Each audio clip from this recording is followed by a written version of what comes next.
Hello and welcome everyone to our second afternoon session. We welcome back Sarah and Sarah from Danesfield, she's the head teacher, and we also welcome Ben, who's a teacher and also lead of the EdTech demonstrator programme. I was lucky enough to join Sarah's session yesterday, very inspirational, some brilliant info that came out of there, and so I'm really looking forward to this one. So without further ado, over to Sarah and Ben. If you've got any questions, please do ask them in the question and answer section. Thanks for joining us. Thanks very much. So as David said, I am the head teacher of Danesfield Primary School. To give you context of the school, we are a primary school with just over 400 children. And I think what we have really seen is the impact that technology can have on raising standards across all areas of the school. And we want to ensure that we capture that when we return kind of back to normal school life. So to give you a bit of background at the start of our journey, we wanted to kind of push ourselves. We wanted to think about how we could push our own knowledge and learning, beyond our teaching and learning beyond our comfort zone. And we wanted to establish a way of working as a team that seeks to constantly improve. As I said yesterday, and I will kind of just make that point again. So we have gone from being in the bottom 10% for progress for English and maths, and the most recent SATS results placed us in the top 1%. Now, we all know that that is not the reason that we do everything, but it's just to demonstrate the impact that technology can have on all areas of the curriculum. Ben, if you can flick to the next slide, that'd be great, please. So one of the things that we touched on yesterday is thinking about the aim that we can have with technology, and to the next slide please, but thinking as well how our biggest challenge is always around staff confidence and how important it is that you and your team have a growth mindset.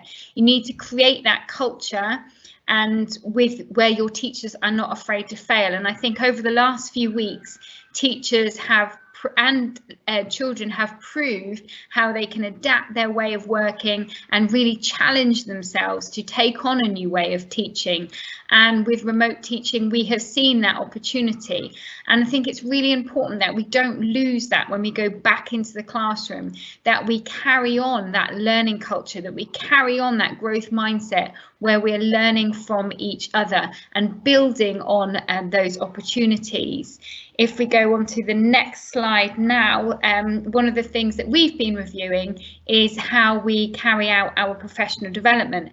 At the start of our journey, we got rid of our one ICT lead, and we asked teachers to lead in an area that they felt excited about. So that might be Skype, Minecraft, microbits.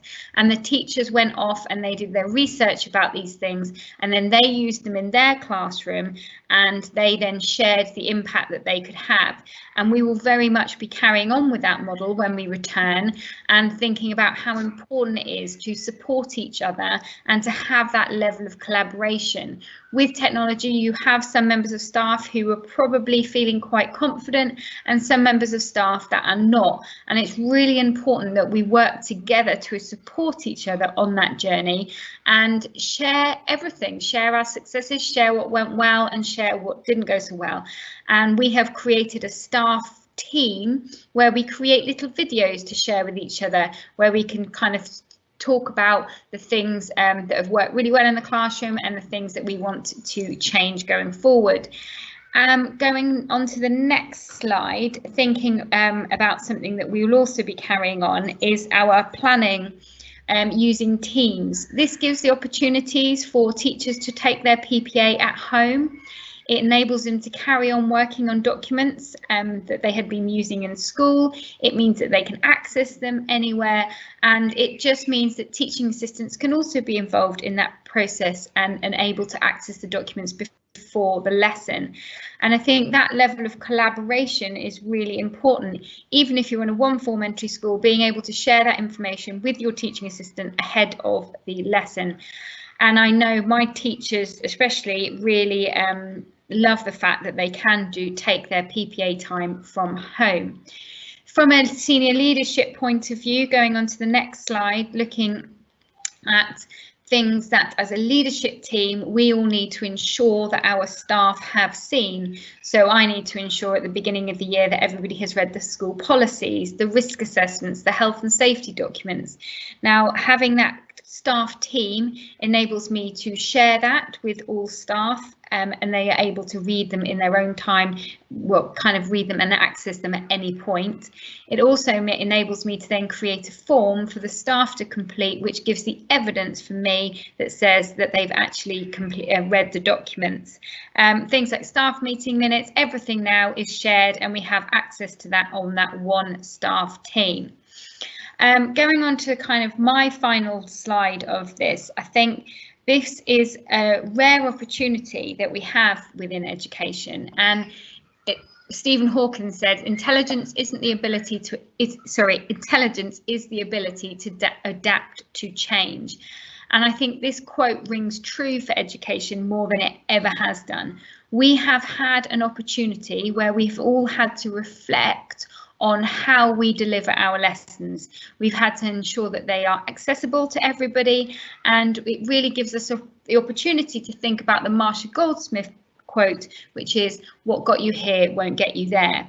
Our learners have been asked to adapt and work in a different way, and this has enabled their level of creativity to thrive.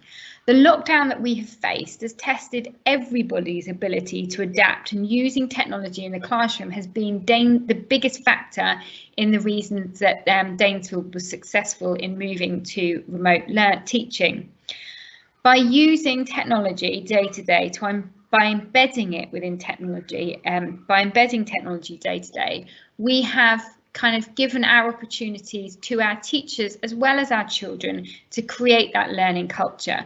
Technology moves at such a pace that something that we used 2 years ago will no longer necessarily be the right tool for us to use within the classroom. And that creates that culture where we're all wanting to learn and build from each other's knowledge. We know that we are preparing the children for a future that we do not know what it quite looks like. They say at the minute, apparently 85% of jobs that our children go on to do have not yet been created. So I think it's really important that we prepare the children to become problem solvers, to think about how they can collaborate, and to think about the real world problems that they might be facing. I'm going to hand it over to Ben now, who's going to talk about some of the things, the practical side of it when you're back in the classroom. Thank you, Sarah. Good afternoon, everyone. So I wanted to talk about some of the things that we've been thinking about since doing remote teaching, and how they've impacted our thoughts on teaching coming back in September in the classroom. And one of those things, a massive one, is freedom to be creative. Now, schools closed on the 20th of March this year, and Danesfield was fortunate enough to be very prepared and staff trained and children ready for remote learning. And on the first day of remote teaching, we asked the children to perform a task for a maths investigation. And that was to build a fractions wall, and you can see that on my team's assignments there, Monday the 23rd of March, build a fractions wall. And since the work came back for this assignment in our year 3 class, it's stuck with me ever since that day, because the creativity that came back from the children was just unbelievable. And for the first maths challenge that we'd given them with remote teaching, I just couldn't believe some of the things that the children had created for this task. And it's made us think about things like resources in the classroom, and how if I'd asked the children to perform this task in the classroom before lockdown, I probably would have just given them all the same resources and said, can you build a fractions wall, copy this fractions wall, and everyone's fractions wall would have basically been the same. And you'll see in a minute of some examples of what the children created when they were at home. It's made us think, well, maybe we need to be a bit more open about the children's choices in terms of how they complete some of their work, not all of their work, but giving them choice in the resources they use, and thinking about completing tasks with confidence, using their strengths and areas that they feel proud of working in, whether that's creating something with physical resources, whether it's on the computers using Minecraft, drawing it. you'll see that there are so many different ways that the children have managed to complete this one task, and that continued through remote teaching with open-ended tasks. So not being too specific about what they have to come out with at the end of it. Build a fractions wall was their challenge for this, which was going to support them with the rest of their fractions work throughout the unit. And I'll just show you some of the examples that came out of this, and you can see some of the children have chosen to draw their fractions wall. Some of them have used Lego. One of them decided to use sticks, and they've still drawn their fractions. One of them has used wafers, and then you can see lots and lots of different ideas. Some more Lego there, and just these different ideas and the creativity just naturally coming out of the children by giving them the choice and the freedom to choose their own resources has made us really think about how we might use that same method when we come back to school in September. Obviously, like I say, not for all lessons, but just a bit more freedom. If they want to complete something using Minecraft, then if you've got the option to do that, then why not? And if that makes them proud of their work and they still get a good outcome, then I think that's a really good way to move forward. Something else that we were doing before lockdown and before remote teaching is using Flipgrid in the classroom. And this obviously has continued whilst we're doing remote teaching. And if you don't know Flipgrid, it's a video recording app which is built into the Microsoft Teams platform. And we use it in the classroom to do performances. We do practice their modern foreign languages, rehearsing their times tables for their maths, becoming characters from history. We even do work where we can collaborate with other classes because the children can respond to each other's videos, and looking at presentation skills as well. And one of the biggest positive feedbacks we've received from parents is how using Flipgrid during lockdown and remote teaching has improved their child's presentation skills. And some of these children are the children that may be in class quite shy, or when we're teaching the children with our video calls, maybe won't step up and answer questions freely. But then we're seeing these children using the videos on Flipgrid, recording themselves and being proud of their work, showcasing their work with confidence, and you see a different side to the children. And another way we use Flipgrid whilst remote teaching is as like a video diary, and ask children to share their thoughts and feelings, how they're getting on at home, some of the things they've done during their days. And I just want to show you a short video of some of those children from our Year 3 class. I feel really sad about it because I miss my friends. This weekend I got 2 awards. This one was for running up and down my garden. I completed 5,400 meters of running. Hello people, today after our lunch we made these delicious donuts and I used my fractions, my 16 fractions on and this is what they look like now. I'm feeling a bit sad that I can't spend any time with my friends. I got on with my work and texted my friends, which was actually really fun. And then I finished my work and now I'm doing my vlog. Bye. Today was a great day. I wish it could happen again. I went outside quite a bit and played on the trampoline as well.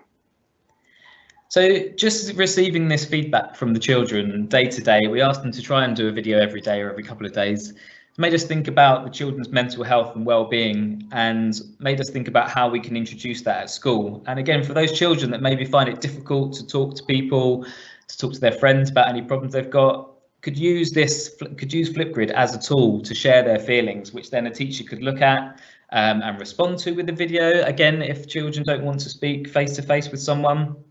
So it's a real tool that we've taken from before remote teaching and used it to really improve maths and writing and lots of areas of the curriculum. Really fun activities with Flipgrid, and we've found this new mental health well-being option with it, which is definitely something we're going to implement in September. Something to think about. Another thing with technology is the impact on writing and maths, and you can see a wonderful piece of written work here from one of our Year 6 boys, and again he's had that freedom and a bit of choice in choosing to write something about Minecraft, which is obviously his interest, and using the technology, using Teams, using Word within Teams has allowed him to go in and edit that document, allow his teacher to see that document, and make comments on it, and also share that document with other children. And I know that further up the school, years 5 and 6, they do work on Microsoft Word, and they're able to give peer feedback to each other, and they learn how to give constructive criticism to each other for their written work. And you can see the impact. You see this wonderful piece of work. We've seen a real impact with boys writing, but also using technology to improve maths as well.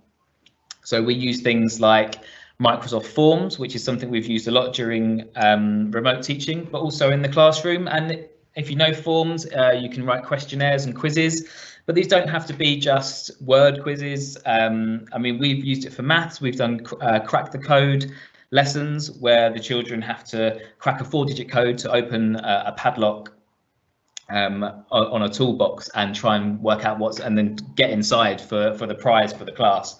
And again, that sort of little bit of creativity there from the teacher makes that lesson a bit more exciting for the children. Instead of just answering those simple calculations on a piece of paper, putting it into a forms quiz and adding it to this this mission of getting into the toolbox to see what the prize is for the class, just makes the student engagement much higher. And again, you can see on the screen a QR code. We use QR codes a lot at Danesfield School, and the beauty of a QR code for the children is a mystery behind it. The mystery of a QR code, what is going to happen when I scan that QR code? And all you need for this is simple devices and with a camera, and that camera can scan the QR code either through a QR website or through an app.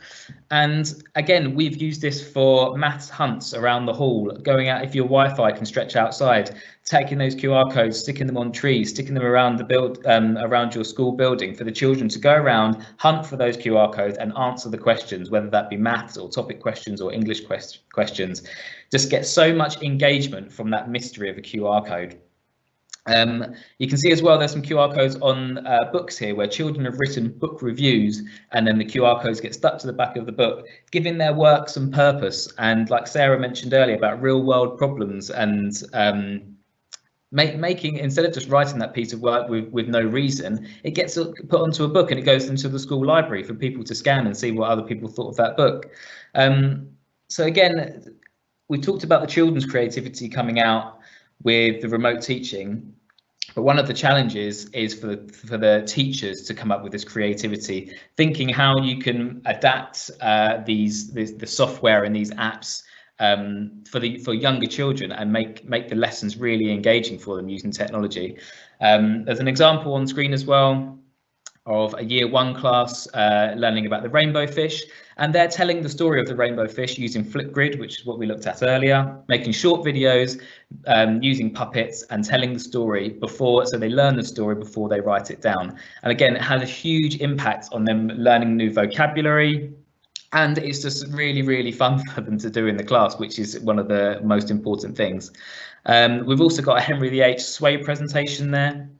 If you haven't used Sway, it's a really good tool on Office 365 instead of using PowerPoint. And the beauty of Sway is it's very basic in terms of you just add text boxes and images, and then it creates a beautiful presentation automatically for you. So the children can concentrate on the content of their presentation more than the design work.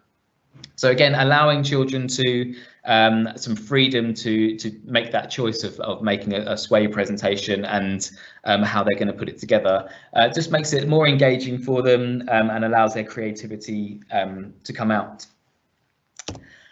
Another thing that we've learned from remote teaching is using pre-recorded lessons and the impact of that. Our reception and Year 1 teachers have pre-recorded their phonics and their literacy and their math lessons, and then the children have been able to access them in their own time during the day during remote teaching, and they've used their video calls with their classes as more of a sort of well-being thing to see how they're getting on and just have a bit of a chat.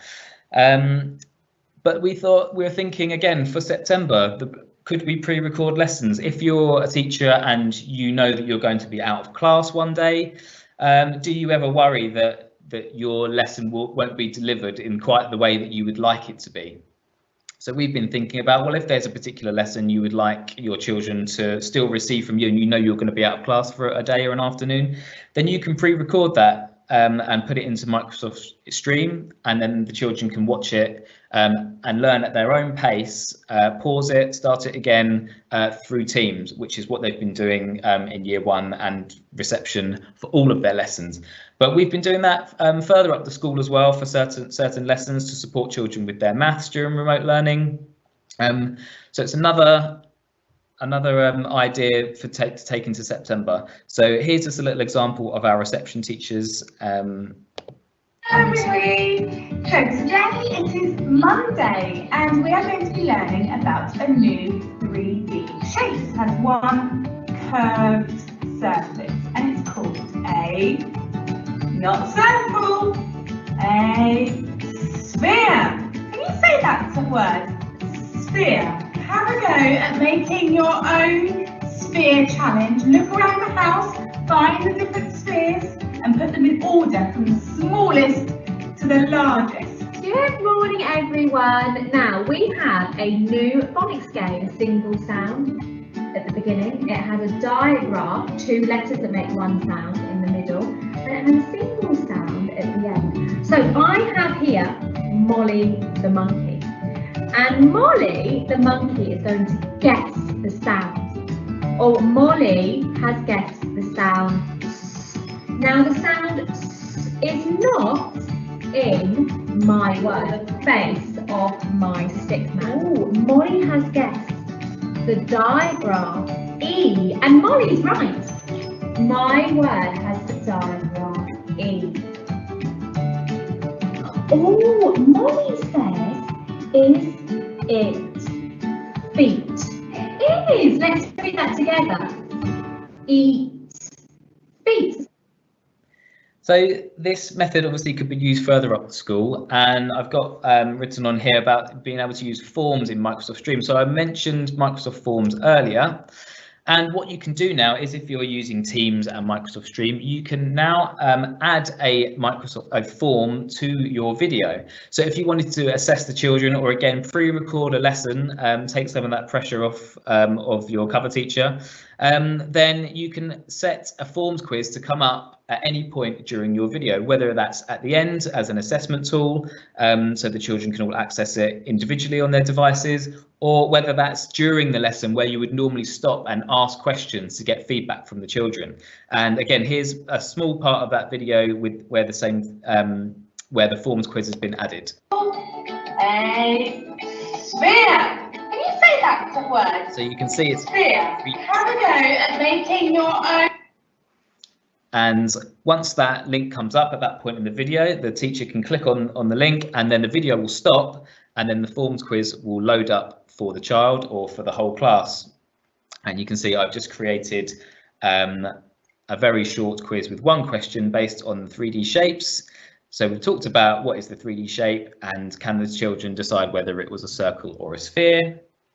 They would be able to answer the question, submit their answer, and then the teacher gets immediate feedback on that as well. So we're using a forms quiz. The teacher can see which children have answered the questions, whether they answer it correctly, and the children or teacher can go back and they can view the results to see if their question was answered correctly. And luckily, I did answer that one correctly. And sphere challenge. Look around the house.